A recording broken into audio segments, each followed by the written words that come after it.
Interesting fun fact about Max van Eversel, he is a 2-time national champion. Wow, not a whole lot of people can say that. Different countries. One's from Belgium and one's from the Netherlands. Very cool. The most interesting fact is that the drone Lockbirds he used in 2017 to win the event, he gave to me the next year for the Dutch National Championships, and then I won that one with the same Lockbirds. So those 3 drone Lockbirds won the Dutch Nationals twice in a row. I'm so happy for you that you could include that fun fact of you winning Dutch Nationals as well into this coverage. It was a fun fact about Max, let's now focus on what's good in 2023, and that is definitely Kashtira. As you can see on the screen, we are seeing a Kashtira mirror match here, and we are seeing a dimension shifter from Henry Bancroft. But is that really that good in the mirror match when you play the deck you are playing yourself? It can be, because he changed dimension shifter to the Tielemans Kashtira. So that's how he banishes the Rysart from the deck. So now he can activate the Birth to special summon the Rysart from the banish pile. But he also has Theosis is going to be answered by the Ash Blossom immediately. So Rysart is going to be special summoned out. But no, I think he just used the Theosis effect because it was also banished to add back the Rysart to hand, and now he special summons the Rysart out. That's really strong. I mean, we answered the search effect of Theosis with the Ash Blossom, but that doesn't hinder the banished effect to activate. That is true, so he can actually still activate the DDR-like effect of Kashtira Birth later on, going for the effect of Kashtira Rysart now to make it level 7 by banishing a Fenrir, and now he can special summon that one out. That's really good, because Fenrir, of course, is the one that can search out Kashtira monsters from the deck, so that's super, super, super strong. And also, we get to see that Max is banishing cards face down from his deck. That's the whole mechanic of the archetype, basically. We knew that already from Fenrir and Unicorn, because they have been somewhat popular in other decks already, but this is now the pure Kashtira deck, which is viable from Photon Hypernova on. So, interesting fact now, the Fenrir Surge that Henry can get off now is not that strong right now, because he already used the normal summon effect of Birth, and he has monsters on the field, so if he searches for a Unicorn, he can't special summon it. It's just a good follow-up for the next turn, or he can tribute summon it. Or no, I think it's an extra normal summon Birth, no? No, it's just the normal summon, yeah.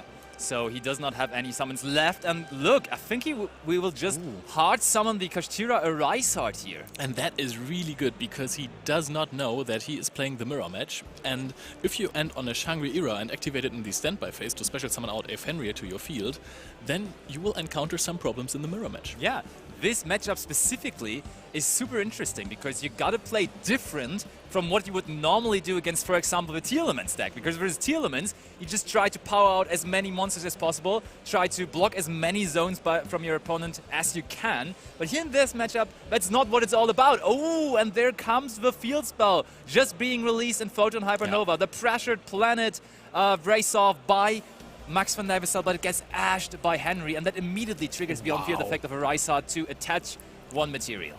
However, the Unicorn that was supposed to be searched is already in Max's hand, special summons it out, and he is going to search for the Kashtira Theosis after that. That is most likely what we're going to see. We're using the effect here. And the thing is, Henry used Dimension Shifter on his opening turn, and he now has a Rysart on field. So he made sure that his opponent is not going to get any cards into his graveyard, and Max sits there playing Kashtira himself, and we're searching for Kashtira Birth, maybe meaning that we have Theosis already in our hands. And also, let's not forget, the Pressured Planet Braceoff also has the possibility to actually pop cards on the opponent's field. Yes, as fields. soon as your Shangri-Ira was activated, then you can pop a card.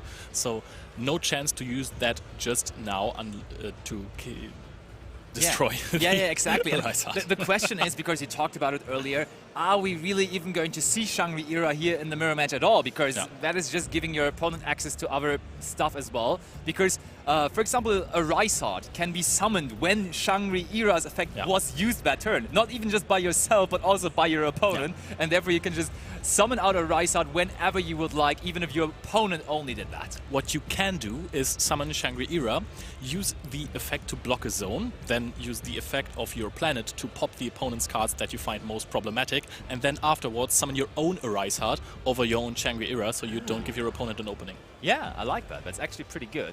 But the thing is, I think a Rysart only needs the effect of Shangri-Ira to be used during that turn. So that would still apply even if you get rid of it. On the other hand, on your opponent's turn, there's not that much. Max and Henry are looking through the extra deck of Max, and Max just showed him the good old, what was its name again? Fossil Knight Skullwalker. Yes, he just showed him the Fossil Knight.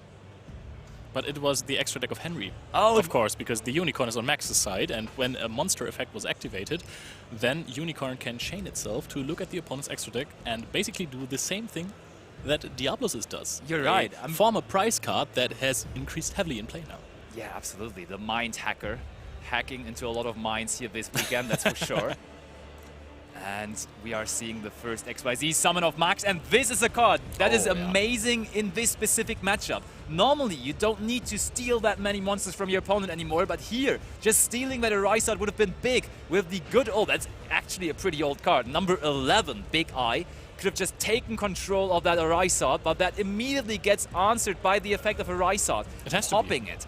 Yeah, otherwise he would have just taken control of it immediately. And yeah, more and more materials being attached to that Rysart, and it looked like Max actually passed turn. Yeah, that seems like it. This a Rysart pass. Never mind, never mind. Yeah, we saw him add that from Unicorn, and now we are having the Kashtira Theosis that you were talking about earlier. Max is in the driver's seat here. I would say so. The opening of Henry did not look that great. We're now specialing out the Fenrir, and it's so crazy. A Rysart every single time triggering, attaching another card whenever something is banished. But you can only activate it once per turn. Yeah, the pop effect will only apply once per turn. That's true, that's true. Unless you have multiple copies on the field. I think this is once per turn per card. Yep, and there comes the Rysart underneath it. So, where is Max going with this? He would potentially be able to summon out another Big Eye as he's playing 2 here. He is actually playing 2 in this. And the problem was Henry's opening really wasn't optimal, because usually you will be able to resolve Mind Hacker on your first turn, and then he would have known that he's playing versus Kashtira as well, and he could have already took out problematic cards in the mirror match like that number 11 Big Eye, but that's not happening here. Oh, and now Rysart is special from the hand, sends the Kashtira Big Bang from the deck to the banish pile as Dimensional Shifter is activated, and of course this card banishes anyways. Shangri-Ira is going to block a zone, and Wraithsaw is going to pop the Rysart as a consequence. Most likely what we're going to see. Don't forget about the Big Bang, by the way. Yeah. Big Bang is when it is banishes, it enables you to special summon one monster that is attached to your Shangri-Ira. That is indeed true. So we are... Yeah, looks like we are at that point where we're trying to... Okay. Looks like Max van Eversel has decided to block one zone now with the Shangri-Ira. And when are we trying to get rid of that Rysart there? Because at some point that's going to become a problem. Okay, first of all, of course, the effect has to activate to attach another material. But now the field spell is going to get rid of that monster with a million materials, honestly. That is true, and I'm pretty sure that Max, if he is not going to end the game this turn, because those monsters have huge attack from the planet. They do. Absolutely. True, Rise Up is even boosting them, right? Yeah. Oh no, wait. Yeah. It gains 100 attack and defense points for each different attribute on the field, though. So I think we have 4 different attributes now on the field. 3. Oh, it's only 3 because they're both fire. Yeah, true. I should have known that in the quiz. That Rysart actually is a fire monster, but I did not. Yeah, but it's great how all those field spells are actually taking place in the current format. Pearl Rhino, of course, we know is really strong. Now that Kashtira field spell, the Pressured Planet Rise-Up, also really powerful. And in some decks, you even see a Kashtira engine in the Telemans deck now, and you play both of the field spells, funnily enough. Oh, and Kashtira Fenrir is getting rid of the Kashtira Birth as well, blocking another zone, and now it is going to be really close with the field of Henry, because he can just activate, he can just go for a Diablosis and take away 2 more zones. I think that's what we're going to do. We go into main phase 2, brought Henry down to 700 life points. Only the Mind Hacker that you were talking about is coming down. We are handing our extract over to Max van Eversel so he can have a second look at it. And let's see. I would guess either Zeus or Big Eye. Those are the problematic cards in the mirror match that I would like to get rid of. And yes, indeed, the Big Eye is getting taken away. Henry also running double Big Eye, so both players definitely decided to have 2 copies of that. and Mind Hacker also banishes cards from the deck of the opponent. I think up to the number of total cards that you have banished. And this is basically half the deck at this point. Yeah. I mean, it looks like face down cards? 5. It's only face down banished cards, yeah. Yeah.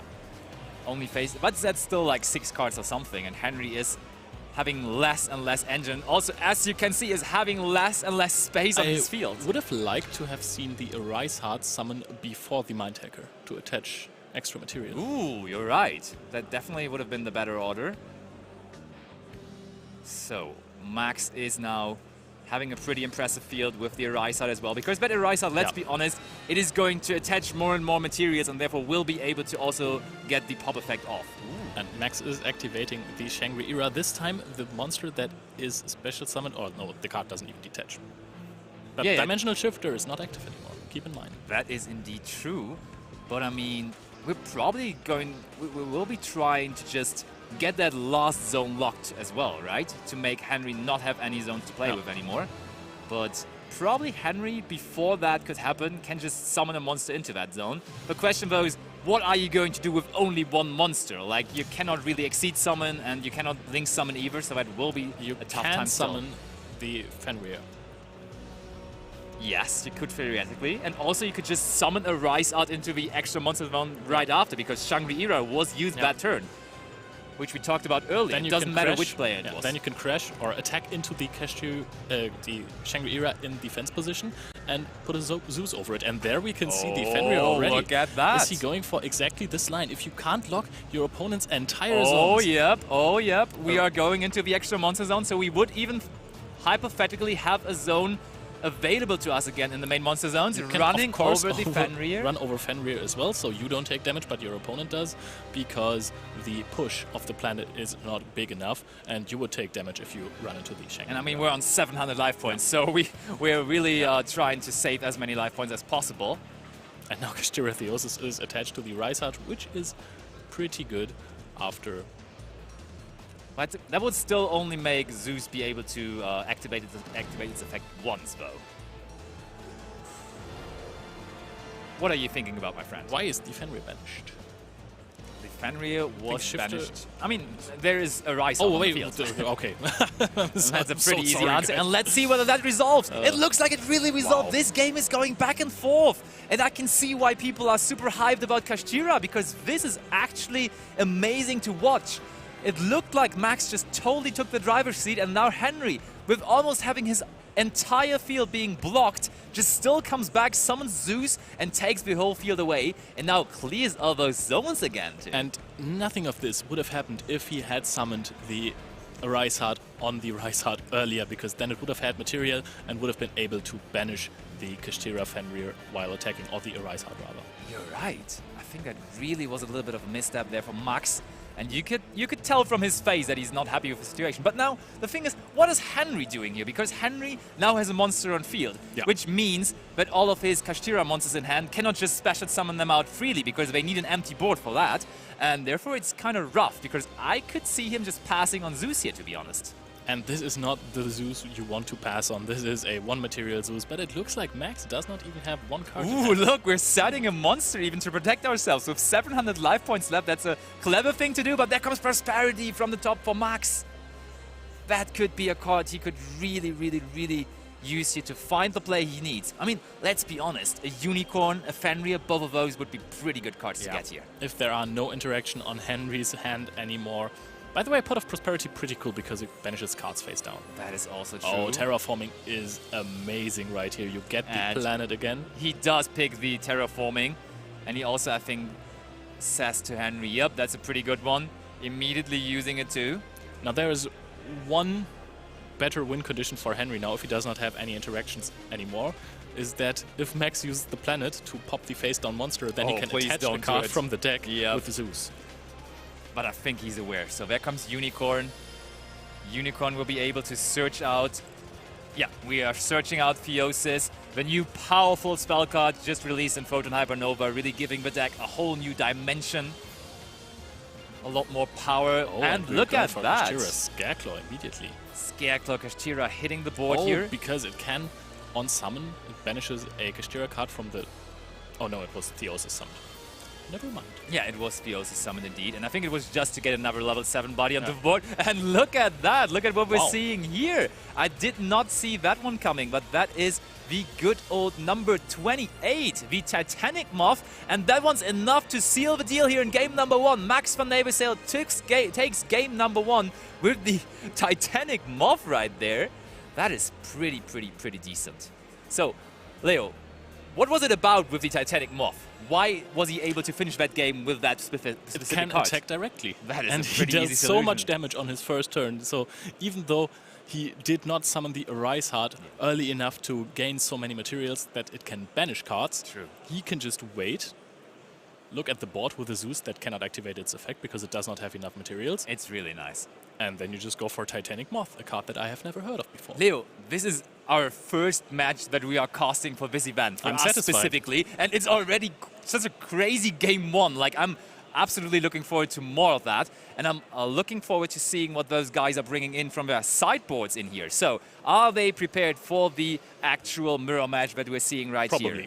I'm looking at Max's list, and one thing about his main deck that we also saw from his Pot of Prosperity already, he's main decking Solemn Strikes. Yeah, this is Max's all-time favorite card. Yes, He is it is. also playing Solemn Judgments In the the side side deck. deck, but this guy is crazy about his Solemns. He played it He in just loves them. every format. He I mean, just there are loves them. some formats like the last format of Dortmund where you really don't want to play it. It's not the best card. Solemn Yeah. Strike does not really help you. But in most of the format, he actually ran Strike. He won Nationals with it. He played it in Mech Knight Invoked. When I asked him, why do you play a trap card in a blind go second deck that is not evenly matched or impermanence, he said, I just break love the the board and card." then I said Strike because otherwise I have no interaction. I was like, you got it.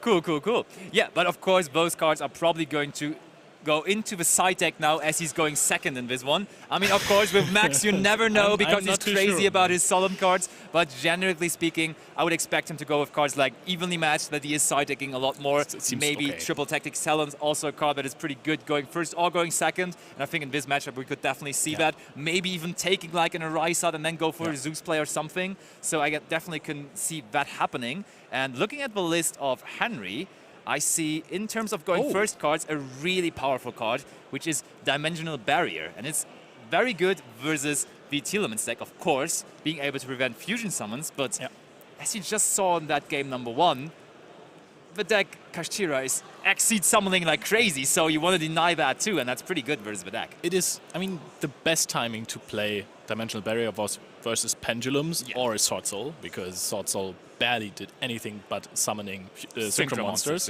and a few Tiny Monks. However, it is not that strong against Kashtira because all of the monsters have a relatively high attack stat. Fenrir is an interaction. Yes, they even have good effects on the field, yeah, indeed. And they can sit around for a turn. But I mean, you're still going to side Of it in, course, right? it's still really strong. It's still pretty But reasonable. it's not game over. And I mean, he's even having more options to bring it out. He's even running Trap Trick in his side deck as well to even turbo it out even and more. So he Triple really wants to do Tactics that. Thrust. Definitely. So that's And pretty cool. So, let's just not wait any longer and go directly into Game 2 of the Round 3 featured match.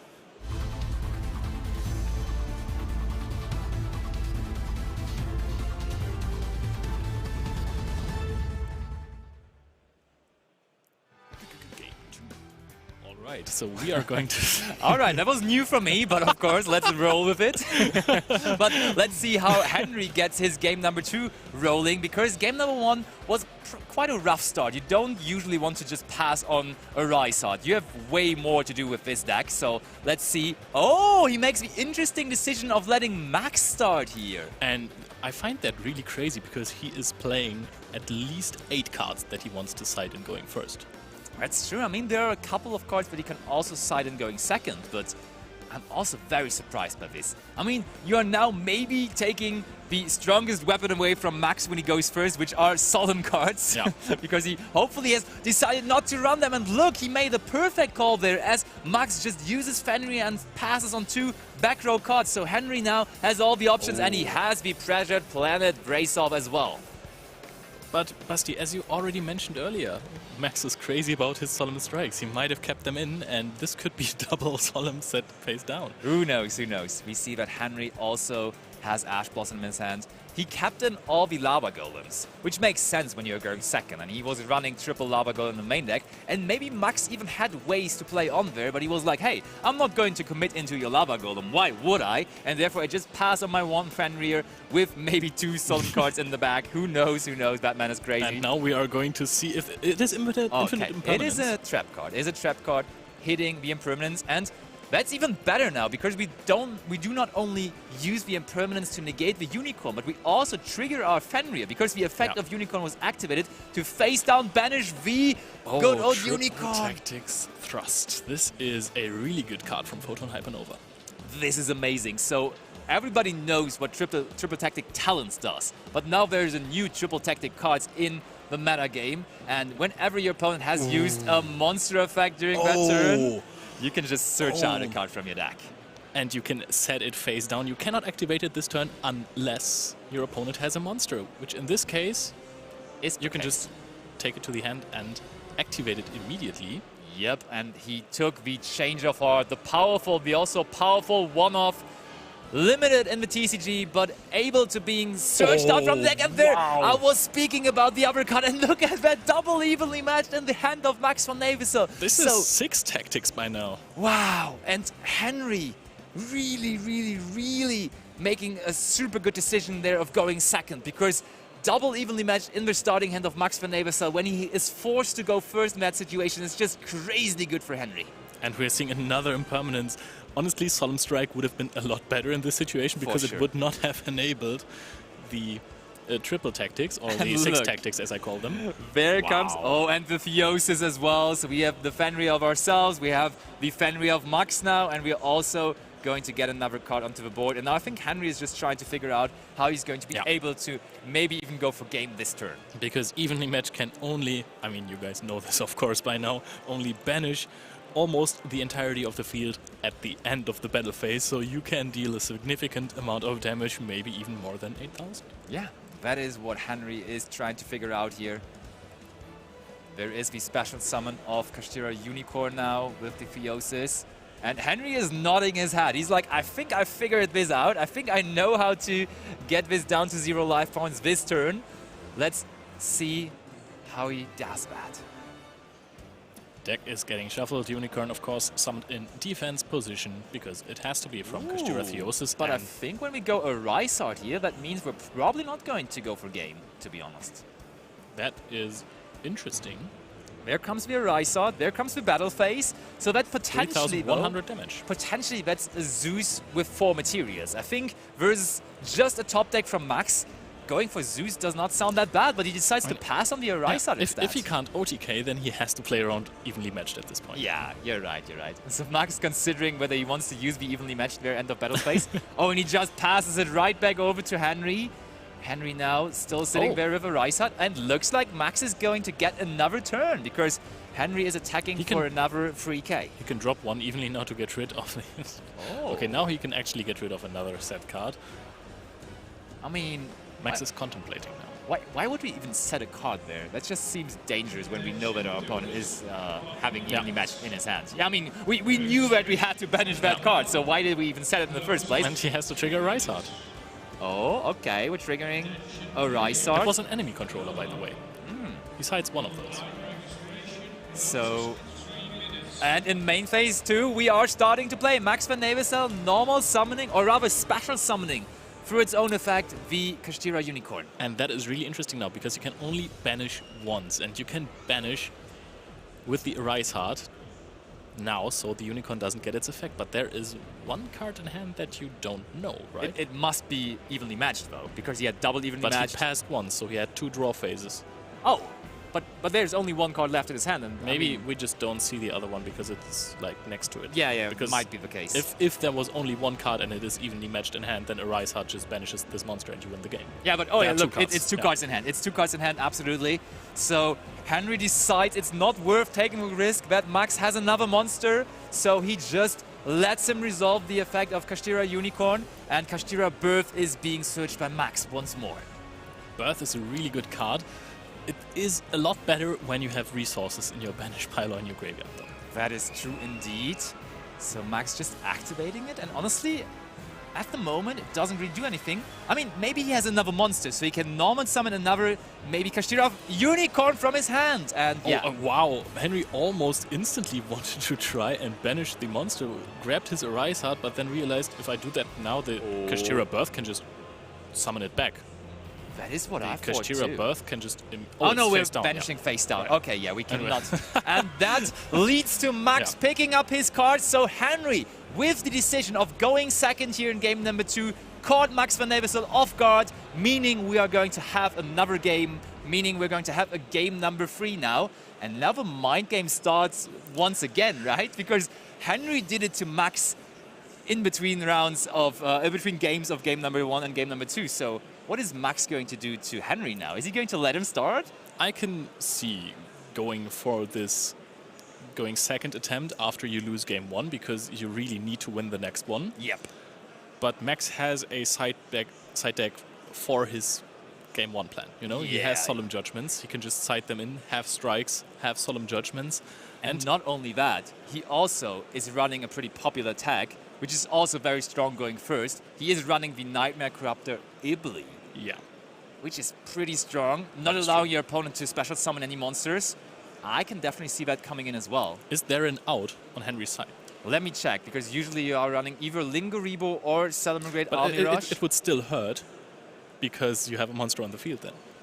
That is true indeed. Yeah, because he cannot just special summon his monsters. And Henry is not even running any outs. He's not running Army Rush, he's not running Lingoribo, so that could really be the case that just Max is going full power here, Solemn Judgment, Solemn Strike, and also the Iblis. I mean, those are 9 very, very powerful going first cards. I cannot really see him going second here. No, and he knows, even though his opponent may have sided so many going second cards, you know, like Enemy Controller and stuff like that, if you open Unicorn and Max doesn't have an interaction, this could still be a really powerful board. Yep, I do agree. So I'm really excited to see what we have here in Game 3. I'm already over the moon by how Game 1 and Game 2 went. That was really crazy action. And I think the players are shuffled up now, or they're just finishing up on their shuffling process. So I would say, let's go back over to full screen. Let's watch the action. Let's commentate and watch game number 3 of our round number 3 featured match.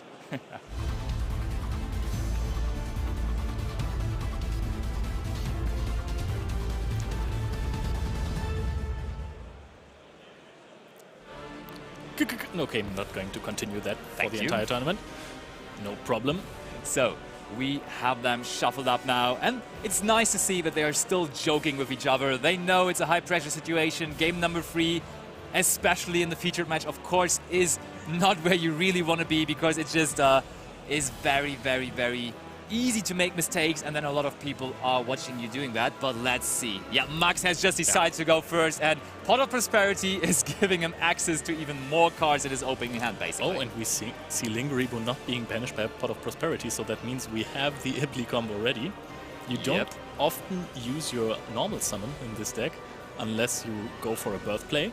So you can find an Ibli. And there's Terraforming, there's Theosis. But are we maybe also finding Ibli? There's no Ibli among those 6 cards, but maybe he already has it in his hand. By the way, the Ibli play also plays around evenly matched. Because even if you crash it, you have the Lingoribo that can negate the evenly. Yeah, the only thing that I dislike about the Ibli play here is that we saw that Henry is running Enemy Controller. And Enemy Controller is a pretty good And he has it in hand as well. Oh, he has it in hand even. So that makes it even more of a problem for Max, man. Now we are immediately special summoning the Kashtira Unicorn, adding the Theosis as Henry just nods and says, yo. That's what we're doing. That is indeed what we're doing. We're special summoning out the Fenrir. Fenrir now giving us access to another card, another monster that we're searching out. And look, yeah, there is the Solemn Strike. And of course, he also has Solemn Judgment in his main deck now. Wow. I think I even saw trap cards in his hand, so... And there is the strike, you are absolutely right. Okay, so it is not a strike that he has in his hand. We have the Impermanence there, we have another Impermanence, and one Judgment, so those are probably 2 Judgments in hand. That is super strong. Imagine building your board, and then you also have double Solemn Judgment to back it up. You can even go for a nifty Shangri-Ira play there, because if your opponent decides to go for a Zeus, for a big one, then you just Judgment it. Yeah, for sure. And now we go for a Rysart. So, funnily enough, we were talking about all those crazy things they could do, but I think every single first turn, we maximum saw an Arise Hard pass from this deck so far. But probably that is to play around a couple of things, to be honest, because Max also was playing around Mech Knights, by the way. Yeah, that, and also he saw the Lava Golem, so you just don't want to commit into more than one monster when your opponent is running that powerful Lava Golem. Oh, and we see a lot of spell cards on the side of Henry there. Yeah, but those are two triple tactic thrust, and I think 2 Pot of Prosperity. So this is basically 4 cards in hand. That is true. And I mean, you need your opponent to use a monster effect, which is not that hard though, because you just use the Prosperity, that makes a Rise Hard trigger, attaching a material, and then you already have the triple tactics Thrust live, which can just get out any card you want. But we're starting it off with Kashtira Unicorn. Can just immediately detach everything. So, we let that go. We have Impermanence for the Unicorn. Oh, and Henry says, not so quick. I'm chaining enemy controller. You judgment that. Yeah, I was about to say we just have to banish that. And yeah, we do judgment that, but that does not hinder the Unicorn from triggering, to be honest. That is indeed true. I mean, one clever thing that Max maybe could have done would have been to use the Impermanence on the summon of Unicorn, so this scenario that we're just witnessing would have not been able to come up. But it looks like the Unicorn is resolving here. Arise but he has not seen the enemy controller in the game before. It was immediately banished face down by the evenly matched. Ooh, there comes the triple tactics thrust that we saw already. Yep, just confirming where the Impermanence was activated.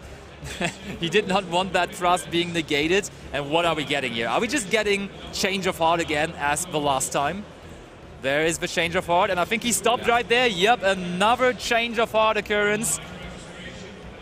And you have to basically judge that one as well, because you are almost in OTK range. Ooh, but look at that. We're attaching Infinity Track Goliath from our extra deck. That's really cool, because that might just lead to this card going to the graveyard, being an extra resource. I like that tech for sure, but we just judgmented the Change of Heart as you were expecting him to do. And now Rysart sits there with 6 materials. And does Henry have another play? We saw there was Prosperity, which we can still use, but there also was Thrust, which we cannot use, and another copy of Prosperity, which we can also not use. So this Prosperity will have to get us somewhere. And a Rysart can actually banish itself. So if we are seeing a triple tactic talents picked up by this one, and the effect to take over a monster is being activated, you can just basically get rid of your own Rysart and then hope that your opponent doesn't have multiple cards to play with, because the damage is going to be halved this turn. That is true. So 6 cards are being banished. There's a Rysart. There is a planet. Pot. Thrust. Oh, we have too much pots and talents. This is not that good. The talents would have been an immediate answer to the Rysart. Yep. So what are we even taking here? Like, probably just the Pressured Planet Race-Off. Yeah, that's what I thought, because that's like the card that gives us the most value right there. And that is pretty interesting, because do you immediately answer this card with your Rysart? I mean, we can see the hand. I think that he immediately wins, or immediately ends the turn if he activates Rysart on the Pressured Planet, because there's buff. Oh, but we're not even activating it. So play is going back over to Max van Nijvercel, who's on 2,000 life points only because he activated Solemn Judgment twice. So as you said, triple tactic talents would have been needed to be answered there. So to be fair, we are in kind of a similar situation that Henry was in game 1. So let me just check. Is Henry also playing the Moth? And looks like he's not actually. I think there directly is not possible. Good play with attacking there and then going into Zeus immediately, because Zeus can 1, 2, 3, 4, 5, 6, 7, 8. Oh, but we're not doing it. No, it doesn't lose the material. No, it does not, but we're not doing it. He could have gone for 4 field wipes with Zeus. Yeah, but I mean, there are a couple of cards which just answer the Zeus immediately, I would think. But there comes the Rise-Off. And maybe he drew into a trap card so powerful that he did not want to miss out on that. So what are we searching here with the Rise-Off? And I think that I would consider just banishing the Race-Off, because your opponent searched the card last turn and immediately passed instead of activating it. But there comes the Unicorn, there comes the Fenrir. And Max really considering whether to do something about that. Looks like he's not. And is there a Solemn Strike coming? There is a Solemn Strike card. The favorite card of Max van Nijvercel, and he now gets to use it in the round 3 featured match he's in right now. And he did not activate the effect. Okay, now he activated an effect. So Thrust can be activated immediately, and this is almost game if you take triple tactic talents. I mean, Kashtira Arisat would have to banish itself, then you can add back a monster. There is the because talents. of Theosis. No, you couldn't even because it would banish. It wouldn't get banished. So there is the fist pump. Max van Nijvercel, as I said, gets to resolve his favorite card, Solemn Strike, but that also meant that he's down to 500 life points, so a single take by triple tactic talents seals the deal here. We see Henry Bancroft in a beautiful round 3 featured match. I'm so excited that we got to cast this one. Takes game number 3 and the match. The patience in this man. He just opened double pot, double triple tactic thrust. Yeah. And he just waited. I mean, of course, you can't activate both on the same turn, but he was really patient about it. He had the planet in hand, did not activate it because he knew, okay, he's just probably going to banish it anyways. Yeah. Let's just wait for a second. But generally speaking, all 3 of those games were not super high-paced. Yeah. Most of them, like, we saw multiple games in which only Arisat was on board, attacking, attacking, attacking. So it's not really that strong of a rush deck of like going for a lot of damage in a short amount of time. It's more not of rush a control. duel. Yeah, it's not a rush duel, that's true. And also not speed duel. And yeah, it's just rather a control deck. And I really like that because a lot of people are actually on the deck for this weekend, even though it is pretty new. The deck just got the new support 2 days ago. First day was the release day of Frozen Hypernova, but still a lot of people got their hands on the cards, maybe already at the premiere events the weekend before, and they have already really hyping this up. The thing is, we just haven't seen the big combos because this deck can put out big combos. We have seen Ash Blossom and we have seen conservative play because of the Arisat. I think in game 1 we have seen an execution of a 4 zones block. You can easily block 5 zones. Yep, that is indeed possible. And that's why the deck also is so good versus different decks, because you saw those 2 decks were just relying on the monsters. But imagine you're playing versus a back row deck. For example, Labyrinth or Eldritch or something like that. No Book of Eclipse. No First nothing. of all, that. But also, you could just lock all of their spell and trap zones. So it must be rough for an Eldritch player when he cannot actually activate their trap cards. So, and he cannot even set them. Or Labyrinth. Or Labyrinth, for sure. So that's definitely something good. You talked about Pendulum players, of course, also having... yes, that is really insane. Yeah, actually, you can just block the Pendulum scales as well. So there are definitely really good tools that this deck has. And I think, in general, the new mechanic of banishing face down as like your main interaction, as like your main thing of the deck, I really like that. And it brings a new thing into the meta game all around. It's cool, and it does not disrupt you that much, to be honest, because you can always use the Arisat if you have banished any of your key components, even if your opponent did that, and attach it underneath. He also did that after his opponent used the Unicorn effect. True. Henry, Yeah, I think so, exactly. So, Leo, I know you are super happy about this deck being in the meta now, and you are really a big fan of it. So, let me ask you the question.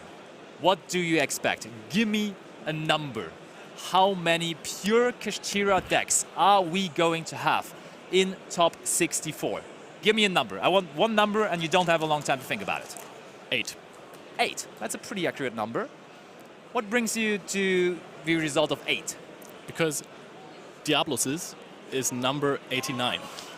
And the 8 is the first number of 89, and of course we can't have 89 players running Kashtira in the top 64. I mean, that's a pretty good explanation. I gotta give that to you. And to be honest, the deck is really strong. It is, for sure. The cards are new, so not every player has been able to pick them up. That's always an advantage. And don't forget about Tier Element. You have seen them in the featured matches before. Tier Element is still a super strong deck. But now, let's hear it from Ed and our winner, Henry. Hey guys, I'm here with Henry Bancroft, who's just won that round with the Kashtira mirror match. First of all, congratulations, that's a very big win. Talk to us a bit about Kashtira. This is the first tournament that we're seeing it in this, guys. What were you thinking in the mirror match? Yeah, the mirror is really nuanced. I had him pegged as a mirror match when he asked, because not many decks are playing Ash in a format at the moment. Mirror is really fun. I think there's a lot of different ways you can play it as well. As you saw from a feature match, I'm going second in the mirror. Once you're, there's so many good power cards, especially with the new cards like tasking, and you can just search. Because as you saw from the feature, I had like 3 or 4 search cards, so I could really dock like anything that I want. So yeah, I thought it was a very fun match. It was very fun. It was great to watch. There were so many moments. Let's go through some of those, because first game 1, I think Max outed your Arise Heart, blocked 4 of your monster zones. You had the Zeus to clear the field, despite the fields being blocked. So that was great, because you only need the 1 card to get that exit. Yeah. That's a really good tactic. It's a really good tactic. Some people in the mirror opt not to use the Shangri-La in the standby phase in the mirror, so they can't make the Arise. I do it sometimes. It's pretty powerful. But I was grateful that he did, because I only had Kashtira. I was like, please, thank you. I need to Zeus. So yeah, it was very helpful there. It went great, but unfortunately it was that Titanic Moth just at the end, just to take those life points. So we got on to game 2, and you made him go first. Is that because you'd built the deck, and did you also assume he'd sided to go second? So I've done a lot of testing in the mirror match, and I think win rate naturally is favoured going second anyway. I mean, as you saw from the match, whoever went second won all 3 games.